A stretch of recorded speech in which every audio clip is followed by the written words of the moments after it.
Trump's mugshot yet? Mr. President, are you worried at all about that? I did see it on television. What do you think? Handsome guy.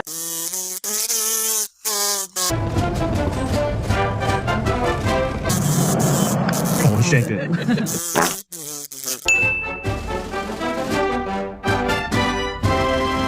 Our first ever interaction was when you retweeted a hate article about me from The Nationalist while I was a Sarasota County school student. You are a reminder that some people view politics as a service to others, while some view it as an opportunity for themselves. My question is, why doesn't an elected official using our money to harm our students and our teachers for her gain seem to matter as much to us as her having a threesome does? Bridget Ziegler, you do not deserve to be on the Sarasota County School Board, but you do not deserve to be removed from it for having a threesome. Bridget, you deserve to be fired from your job because you are terrible at your job. Man, the kids are all right, aren't they? Ladies and gentlemen, arriving as a late contender for takedown of the year, allow me to draw your attention to this video of Xander Morich, a student that took to the podium during a hearing on Moms for Liberty founder Bridget Ziegler. The group Moms for Liberty has established itself as a conservative powerhouse in schools around the country. Its members push for book bans and advocate against any discussion of gender, sexualities, critical race theory in classrooms. Now, to bring you up to speed on the drama, Ziegler, founder of the hate group that travels around the country trying to encroach on what schools teach kids, following the principles outlined in a newsletter of theirs that read, and I quote, "He alone who owns the youth gains the future." Yes, they cited and printed Hitler on a newsletter of theirs. Yeah, that swell individual, well, she's in hot water after her personal sexual relations were made public. Now a co-founder of Moms for Liberty is caught up in a sex scandal involving sex with another woman. This woman, Bridget Ziegler, know who their candidates are for school board, know where they stand, and hold them accountable. She's a co-founder of the conservative group Moms for Liberty, and on Tuesday was asked to voluntarily resign from the Sarasota County School Board. But as the student perfectly articulates, in the context of the hatred that she stands for, that matters not. Bridget, our first ever interaction was when you retweeted a hate article about me from The Nationalist while I was a Sarasota County school student. You are a reminder that some people view politics as a service to others, while some view it as an opportunity for themselves. On this board, you have spent public funds that could have been used to increase teacher pay, to change our district lines for political gain, remove books from schools, target trans and queer children, erase Black history, and elevate your political career, all while sending your children to private schools because you do not believe in the public school system that you've been leading. My question is, why doesn't an elected official using our money to harm our students and our teachers for her gain seem to matter as much to us as her having a threesome does? Bridget Ziegler, you do not deserve to be on the Sarasota County School Board, but you do not deserve to be removed from it for having a threesome. That defeats the lesson we've been trying to teach you, which is that a politician's job is to serve their community, not to police personal lives. So, to be extra clear, Bridget, you deserve to be fired from your job because you are terrible at your job, not because you had sex with a woman. I'd say there are a few elected officials who could put it better than he did. What she does in her personal life is not the story here. Sure, it's wildly hypocritical for someone who has no problem engaging in same-sex relationships in private to be vocally anti-LGBTQ and seek to demonize members of that community.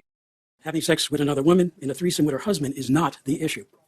But when you claim the moral high ground and then you attack the moral integrity of others, the blatant hypocrisy of Mrs. Ziegler and how it reflects on the credibility of this board is a significant concern. But it is about the hate that she spreads as a founder of a group that the SPLC put on its list of anti-government extremist entities, drawing comparisons between them and parent groups that attempted to, wait for it, resegregate public schools during the civil rights movement. After a police investigation revealed the Moms for Liberty co-founder had consensual three-way sex with her husband and another woman just over a year ago, according to police records. That woman now accusing Ziegler's husband, GOP party chair Christian Ziegler, of rape. We have so many people that are just frustrated and want to reset and focus on education, and that's what we're going to get. Ziegler, who was first appointed to Sarasota School Board in 2014 by then Governor Rick Scott, has been reelected twice, campaigning on protecting parental rights and conservative values. A group that seeks to influence public schools while their founders send their own kids to private. This is what she should be disgraced for, not a threesome or whatever tickles her fancy in private. If you were in support of everyone having, these illicit type of relationships, then that wouldn't matter. Ziegler, a close ally of Florida Governor Ron DeSantis, helped author Florida's parental rights and education law, dubbed by critics as the Don't Say Gay bill. It removed discussion of sexual orientation and identity from public schools' curriculum. DeSantis also appointed her to the board that manages Disney's special taxing district. So it's not the first time that someone has took to a public hearing to call out Moms for Liberty members to their face. I covered a video recently where a father used his time to advocate for inclusion and reprimanded members of the hate group for their exclusionary, bigoted views. Because no matter how hard you try to implement these discriminatory policies in the right way, you are never going to find a right way to do the wrong thing. And Governor Youngkin's policies are wrong. One of the ways you could tell is because you have speakers from groups like Moms for Liberty here to support them. And I'll be real simple in case you aren't paying attention. They're not the good guys. How can you tell? I can help. The good guys don't get declared extremist groups by human rights organizations. Never in history have the good guys been the ones trying to ban books. Never in history have the good guys been a segregationist group pushing to legislate identity. Never in history have the good guys been closely connected with and supported by hate groups like the Proud Boys. And the good guys don't put Hitler quotes for inspiration on the front of their newsletters. Newsflash, they're the bad guys. They're the bad guys here supporting bad policy. And if you support the same bad policy, guess what? You're one of the bad guys too. When you look around and see only the wrong people support what you're doing the wrong thing. Now, you've heard some speakers come up here and say how they love these kids but won't accept them. I'm here telling you that if your love makes somebody not want to be alive, it's not love. That's not love. Some speakers are going to get up here and talk about parental rights. The only right a parent has is the right to responsibility. And if you need somebody else to tell you who your kid is, you're probably not that good a parent. And some are going to get up here and tell you how it's the law. Well, I remind you that slavery and segregation also used to be the law here in Virginia, and that there is no right way to do the wrong thing. So do the right thing. Reject these policies that harm and endanger our LGBTQ students. Be the good guys while you still can. Now, what this video and countless others go to show is how far removed conservatives are from Gen Z. My name is Eric Willoughby. I'm a senior in high school, and I come to you today from North Mecklenburg County, Huntersville to be specific. And I'm here today to convey a very, very simple message. I'm 17. I should be spending my Wednesday afternoons with friends or family, but instead I'm here with y'all. I'm here because every single day I have to worry about which liberties Republican legislators are going to choose to gut next. They started by refusing to take action against gun violence and destroyed your right to peace of mind about something as simple as sending your child to school. Then they came for your right to make the most basic reproductive health care decisions that were right for you and your family. This time, they're coming for every North Carolinian's right to fair representation. This legislature is made up of the same people who have drawn maps that intentionally disenfranchise and limit the power of historically marginalized and minority voters. These are the same people who have proven to us time and time again through their voting record that they don't care. If these people cannot be trusted to protect our most basic rights, how can we trust them to draw fair and impartial maps that will promote a healthy and vibrant democracy? They can't. We can't trust them.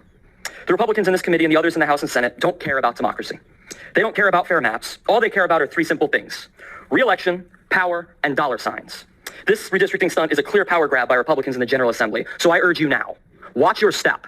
Be very careful in what you choose to do, because young people like me are watching, and young people like me are fed up. Everything from overreach in schools to a lack of support for gun control and their medieval pro-life agenda, they're losing the youth that they seek to own. So good for this kid. We need far more. It's an old story. At first, they seem ridiculous. The big egos, the bad ideas. Some of them seem almost comical. Not here, the people say. Yet men like these find their following because they know how to use hate and fear. Fear of foreigners, immigrants, and minorities. Of Jews, Muslims, Christians. They dismiss the experts, demonize the press, promise they alone can deliver better lives and brighter futures, if they could only be rid of the obstacles to that power. Eventually, enough people buy it. They hand the fate of their nations over to madmen. But then suddenly, it's not so funny. The military deploys on the streets to protect the leader. Names appear on enemy lists. Opposition voices are silenced or imprisoned. The leader promises the right bloodlines will survive, and the wrong ones will be purged. It's an old story, one that could never happen here. The very idea is ridiculous, almost comical. There's no one dividing us, no one telling us who to hate, who to put in cages, no one demonizing the press, dismissing the experts, no would-be savior claiming he alone can fix our problems if only the obstacles to power are removed.